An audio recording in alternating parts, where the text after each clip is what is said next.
여러분, 만약에 그 여러분의 은행 계좌를 노리는 해커가 우리가 보통 영화에서 보는 막 검은 후드 뒤집어 쓰고 타자 엄청 빨리 치는 그런 천재 해커가 아니라면 어떨까요? 아, 상상만 해도 약간 벌써 무서운데요. 그쵸. 그 대신에 막 1초에 수만 번씩 자기 형태를 계속 바꾸고 심지어 여러분이 그 스마트폰을 쥐고 있는 각도까지 실시간으로 똑같이 모방하는 뭐랄까 완전 투명 인간이라면요? 게다가 그 투명 인간은 잠도 안 자고 지치지도 않잖아요. 전 세계에 있는 모든 은행 시스템을 동시에 막 두드리고 있는 거죠.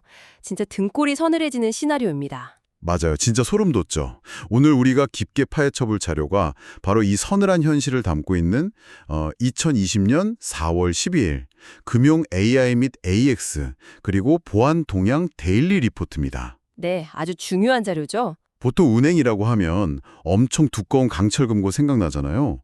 좀 느리긴 해도 절대 안 변할 것 같은 그 보수적이고 단단한 이미지요. 근데 제가 이 리포트를 딱 읽는 순간 그 강철 금고가 이미 형체도 없이 다 녹아내렸구나. 그런 걸 깨달았거든요. 와, 완벽한 표현입니다.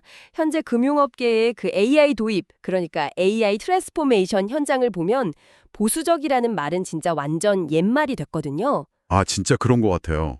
지금 청취자 여러분의 지갑이나 신용대출, 그리고 자본주의의 근간 자체가 완전히 새로운 차원으로 이동하고 있는 거대한 패러다임 전환에 우리가 와 있는 거죠. 네.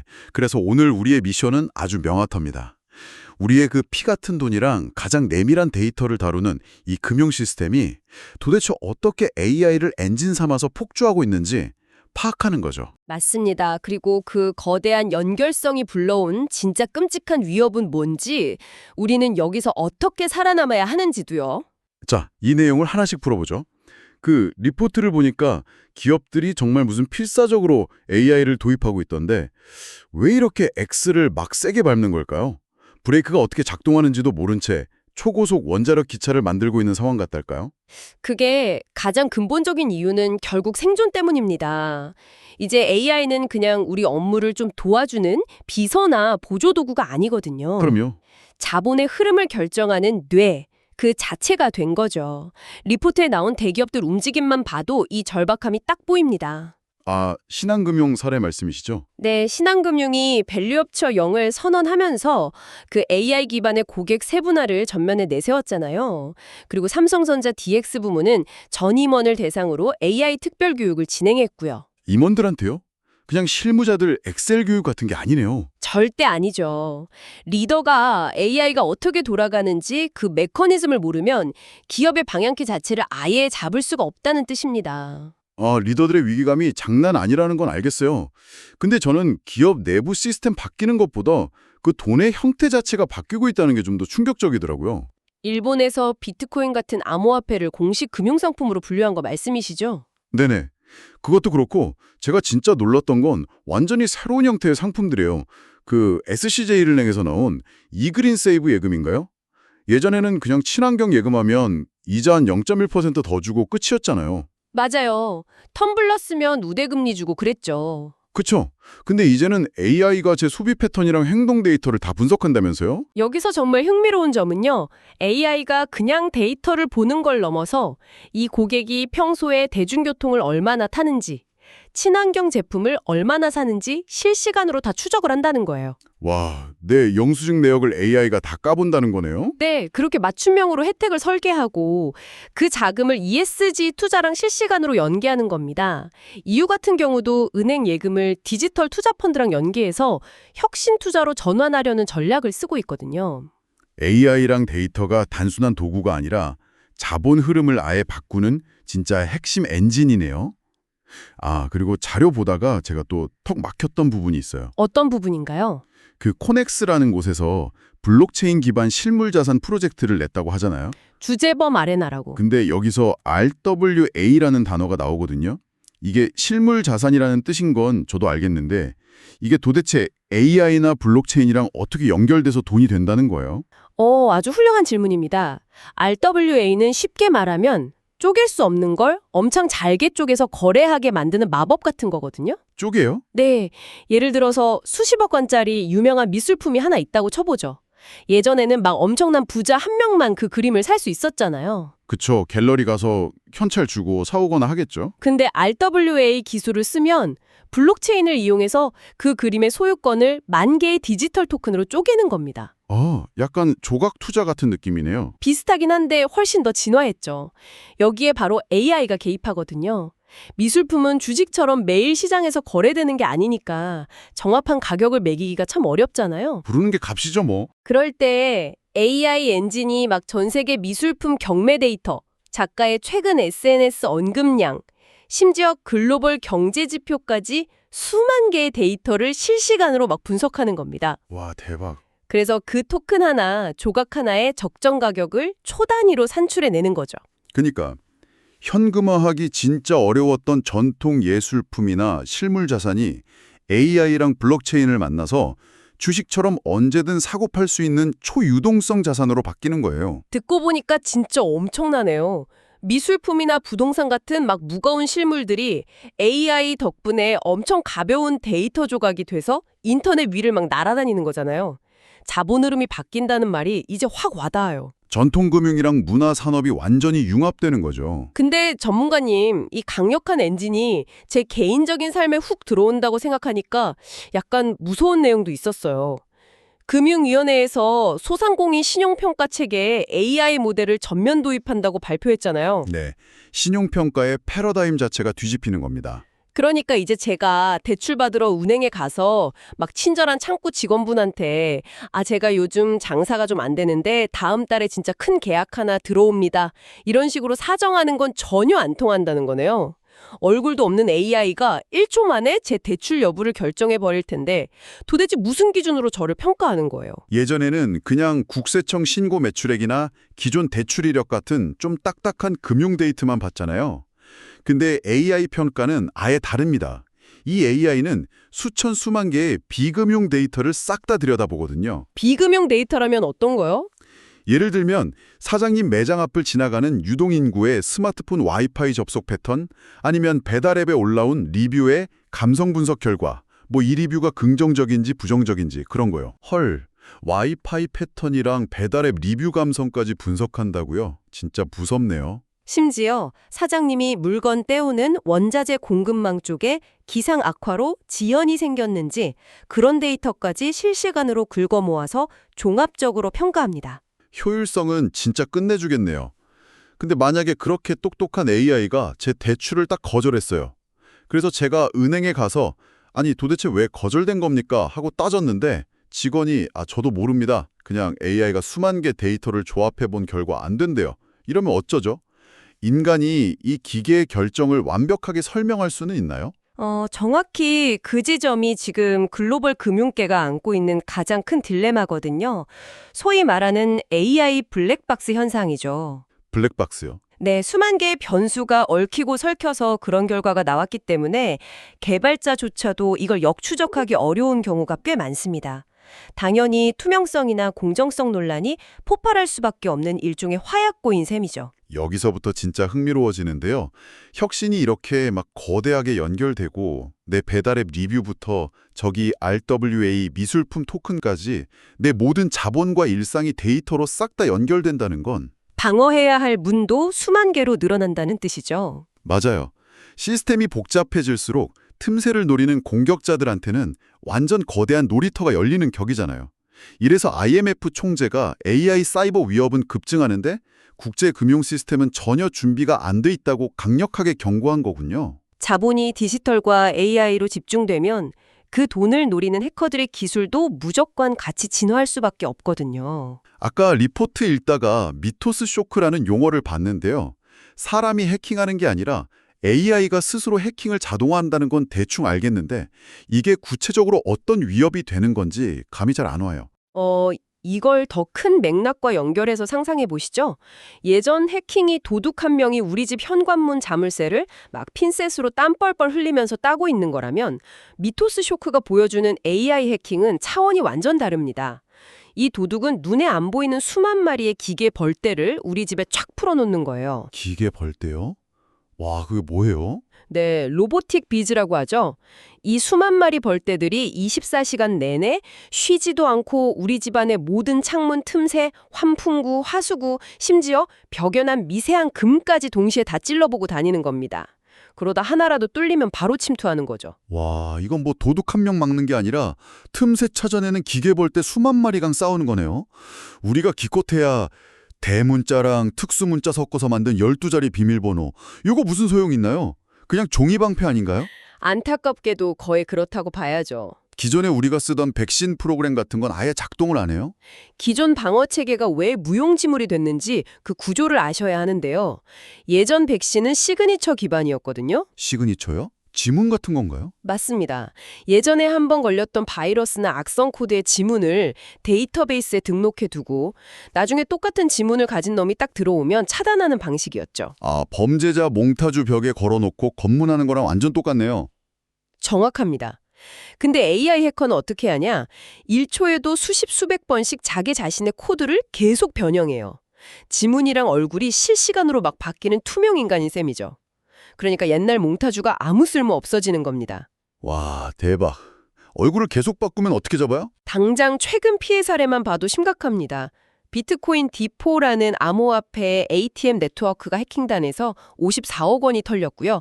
다글로라는 AI 음성 기업도 랜섬웨어에 감염됐죠. 근데 전문가님, 현금이 떨리는 것도 당연히 무섭지만 저는 진짜 등골이 서늘했던 게 데이터를 누리는 공격이었어요. 리포트 보니까 병원 데이터 침해 사건 비중이 엄청나게 다뤄지던데요? 네, 의료 데이터 해킹이 주요 표적이 되고 있죠. 그 의료 데이터가 일반 신용카드 데이터보다 다크웹 시장에서 가치가 무려 10배에서 20배나 더 높다고 하더라고요. 아니, 왜 그런 거예요? 돈 빼가는 건 카드가 낫지 않아요? 자, 만약에 호스트님 신용카드가 해킹당하면 보통 어떻게 하시죠? 당연히 카드사에 바로 전화해서 싹 정지시키고 새 카드로 재발급 받죠. 뭐 좀 귀찮긴 해도 돈 빠져나가는 건 당장 막을 수 있잖아요. 바로 그겁니다. 신용카드는 그냥 폐기하고 리셋할 수 있습니다. 근데 여러분의 혈액형, 과거 암 수술 이력, 정신과 상담 기록, 심지어 유전 질환 데이터는 어떤가요? 카드처럼 고객센터에 전화해서 제 유전 정보가 유출됐으니까 다른 유전자로 좀 재발급해 주세요. 이게 됩니까? 헐, 절대 안 되죠. 평생 안고 가야 하는 제 영구적인 신원이네요. 맞습니다. 절대 변경할 수 없는 영구적인 신원 정보이기 때문에 해커들한테는 가치가 훨씬 더 높은 거예요. 해커들은 이 병원 데이터를 싹 탈취해가서 핀테크 서비스의 생체 인증을 뚫거나 아니면 개인한테 직접 연락해서 거액의 암호화폐를 요구하죠. 협박을 하는 거군요. 네, 당신의 은밀한 진료 기록을 직장 동료들한테 싹 다 뿌리겠다, 이렇게요. 미쳤네요, 진짜. 예전에 우리카드나 롯데카드에서 발생했던 정보 유출 제재 사례도 결국 이런 다중인증이나 방어벽이 뚫렸다고 봐야겠네요. 그럼 은행이나 기업들은 저 무서운 기계 벌떼들을 도대체 어떻게 막아야 돼요? 대책이 있긴 한가요? 그래서 이제 보안의 근본 개념이 제로 트러스트로 완전히 넘어가고 있습니다. 제로 트러스트요. 네, 문자 그대로 아무도 그 무엇도 믿지 않는다는 아키텍처입니다. 이제 아이디랑 비밀번호가 딱 맞다고 해서 그냥 믿어주고 문 열어주는 시대는 끝났다는 거죠. 잠깐만요. 아무도 안 믿는다면 저 같은 일반 고객 입장에서는 은행 앱 켤 때마다 막 지문 찍고 얼굴 한번 돌려주고 ARS 전화 엔진 받고 패턴까지 막 복잡하게 그려야 겨우 접속된다는 뜻인가요? 그렇게 오해하기 쉽죠. 아니, 보안도 좋지만 은행 앱이 그렇게까지 불편해지면 도대체 누가 그 은행을 쓰겠어요? 편의성이 생명인데 이게 현실적으로 가능한 얘기예요? 매우 예리한 지적입니다. 말씀하신 대로 사용자 편의성을 해치면 그 서비스는 망하거든요.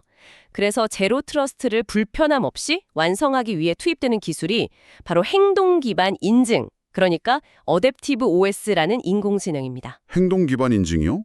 제 행동을 분석한다고요? 네. 겉으로는 옛날처럼 아이디랑 비밀번호 한 번만 치고 쓱 들어가는 것처럼 보입니다. 근데 그 찰나의 순간에 보이지 않는 백그라운드 AI가 여러분을 검증하는 거죠. 어떻게 검증하는데요? 스마트폰 자이로 센서를 통해서 여러분이 평소에 폰을 쥐는 각도나 기울기를 체크하고요. 타자를 칠 때 그 미세한 속도와 리듬, 심지어 화면을 스크롤할 때 누르는 압력까지 0.1초 만에 순식간에 분석합니다. 와, 타자 치는 리듬까지요? 네, 만약 해커가 어떻게 여러분 비밀번호를 알아내서 똑같이 로그인하려고 해도 그 타자 치는 특유의 리듬이랑 폰을 쥐는 습관까지 완벽하게 복제할 수는 없거든요. 그래서 평소 패턴이랑 데이터가 좀 다르다 싶으면 AI가 즉시 접속을 딱 차단해버리는 거죠. 대박. 내 손가락의 리듬이랑 습관을 AI가 기억해서 나를 증명해 주는 거군요. 진짜 신기하네요. 그리고 방어 시스템 자체도 진화해야 하는데요. 리포트에 보면 소아 플랫폼이라는 게 자주 등장하거든요. 이게 아주 필수적입니다. 아, 소어 플랫폼이요? 또 어려운 영어 약자가 나왔네요. 이거는 기존 방어벽이랑 뭐가 다른 건가요? 수아는 직역하면 보안 오케스트레이션 및 자동화 대응입니다. 아까 기계 볼 때 수만 마리가 막 쳐들어온다고 했잖아요. 네네. 사방에서 찌르고 들어온다고 하셨죠? 그때 인간 보안 요원이 모니터 뚫어져라 보면서 수동으로 방어 버튼 누르고 있으면 이미 늦습니다. 다 털린 후죠.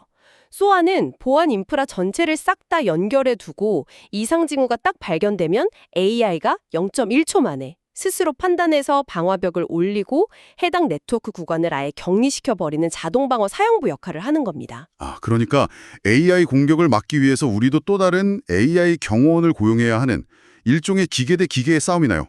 기계 벌떼 잡으려고 기계 거미줄 치는 거네요. 정확한 비유입니다. 근데 여기서 진짜 큰 의문이 하나 듭니다. 그래서 이게 다 무슨 의미일까요? 혁신의 기차는 막 미친 듯이 달리고 창밖으로는 수만 마리 기계 벌떼가 날아다니면서 우리 틈을 노리고 있어요. 그럼 이 아수라장 같은 도로를 통제해야 할 경찰이나 교통법규, 즉 정부의 규제는 지금 어디서 뭘 하고 있는 겁니까? 불행히도 경찰서 건물만 짓고 있는 중입니다. 네, 건물만 져요. 자료를 보시면 유럽연합이 전 세계에서 가장 먼저 AI 고위험 모델에 대한 규제 초안을 발표하긴 했거든요. 근데 그 법이 실제로 현장에 적용돼서 효력을 발휘하는 시점은 2027년 이후로 연기됐습니다. 네, 2027년이요? 아니 IT 생태계에서 1년은 다른 산업 10년이랑 막으면 엄청 긴 시간인데 그때까지 법이 없다고요? 그럼 앞으로 몇 년 동안은 규칙도 뭣도 없는 완벽한 무법지대? 완전 서부개척 시대나 다름없잖아요.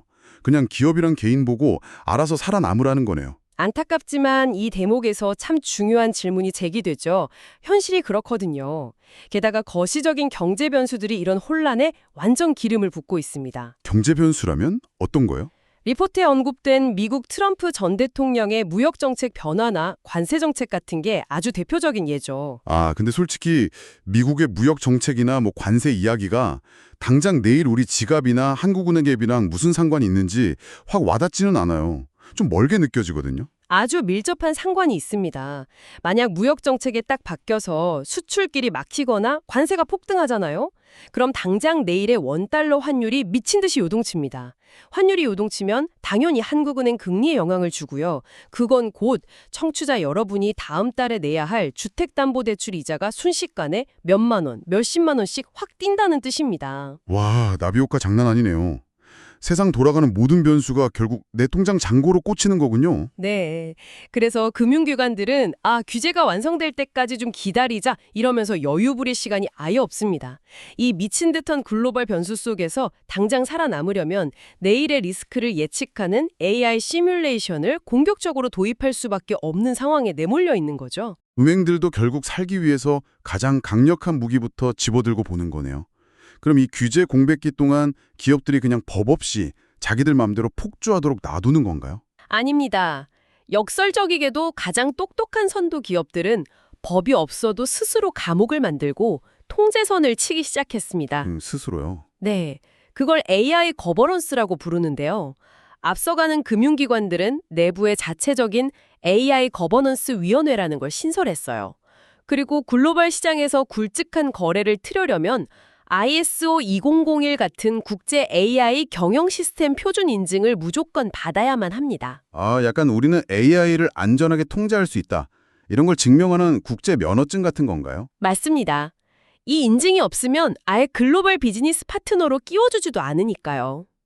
세계 시장에서 살아남는 유일한 방패인 셈이죠. 생존을 위해서라도 알아서 투명해져야 하는 거군요. 그런 맥락에서 리포트 후반부에 나온 그 우리은행 사례가 저는 개인적으로 참 반가웠어요. 솔직히 기업들이 이윤만 쫓는 줄 알았는데 사회적 책임, 그 SCSR을 고민하고 있더라고요. 청소년 도박 근절 행동 모니터링 시스템 말씀하시는 거군요. 맞아요. AI를 써서 고객한테 대출이자를 어떻게든 더 뜯어내는 게 아니라 청소년들 계좌 이체 패턴을 분석한다는 거잖아요.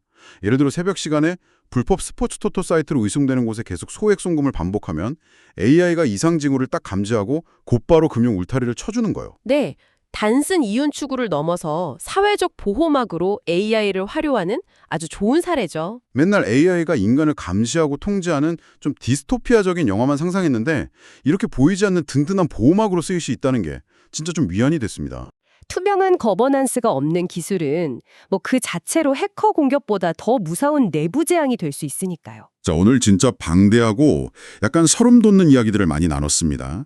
청취자 여러분, 오늘 우리가 살펴본 AI는 절대 먼 미래의 공상과학 영화 이야기가 아닙니다.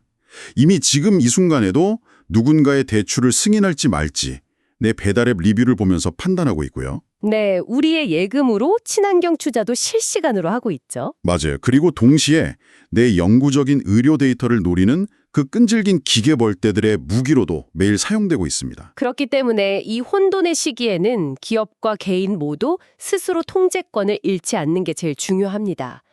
정부랑 기업 차원에서는 국제 표준에 맞춘 규제 선제 대응이랑 제로 트러스트 기반의 자동화 보안 체계를 구축하는 게 아주 시급하고요. 아까 말씀하신 SOAR 같은 거요? 네, 그리고 무엇보다 이 AI 기술과 보안의 교차점을 깊이 이해하는 데이터 보안 융합 인재를 양성하는 게 앞으로 국가의 생존을 결정 지을 겁니다. 오늘 이 깊은 심층 탐구를 마무리하면서 청취자 여러분이 출근길에 혹은 이따 뱅킹 앱을 쳐시면서 스스로 한 번쯤 곱씹어 보실 만한 약간 도발적인 질문을 하나 던지고 싶습니다. 어떤 질문이죠? 처음에 저희가 브레이크 없는 원자력 기차 이야기 했었잖아요. 만약에 여러분이 지금 그 기차에 타고 있는데 철저히 블랙박스에 가려진 투명성 확보가 안 된 AI 신용평가 모델이 도무지 설명할 수 없는 이유로 여러분의 전세 대출 현장을 딱 거절해서 당장 내일 길거리에 나앉게 생겼다면, 끔찍하네요. 혹은 자기 스스로 코드를 막 변형하면서 진화하던 AI 방어 시스템이 갑자기 오류를 일으켜서 자동화된 시스템에서 사고가 나가지고 여러분이 평생 모은 돈이 한순간에 계좌에서 싹 다 증발해버렸다면 우리는 도대체 누구의 멱살을 잡고 책임을 물어야 할까요? 진짜 어려운 문제네요. 아유, 고객님 약관에다 동의하셨잖아요. 이러면서 발을 빼는 은행을 탓해야 할까요? 아니면 5년 전에 초기 코드를 짜긴 짰는데 지금 AI가 왜 저러는지는 저도 몰라요. 이러는 개발자를 탓해야 할까요? 그것도 아니면 이미 인간의 통제를 완전히 벗어나서 스스로 진화해버린 그 얼굴 없는 AI 알고리즘 그 자체를 법정에 세워야 할까요? 묵직한 화두네요. 기술의 발전 속도를 인간의 윤리나 규제가 전혀 따라잡지 못하는 이 아슬아슬한 과도기 속에서 여러분의 데이터와 자산의 진짜 주인은 과연 누구인지, 그 통제권의 스위치는 누가 쥐고 있는 것인지 한번 깊게 생각해 보시기 바랍니다. 지금까지 데이니 리포트를 통한 심층 탐구였습니다. 여러분의 자산과 데이터가 안전한 하루가 되길 바라며 들어주신 여러분 감사합니다.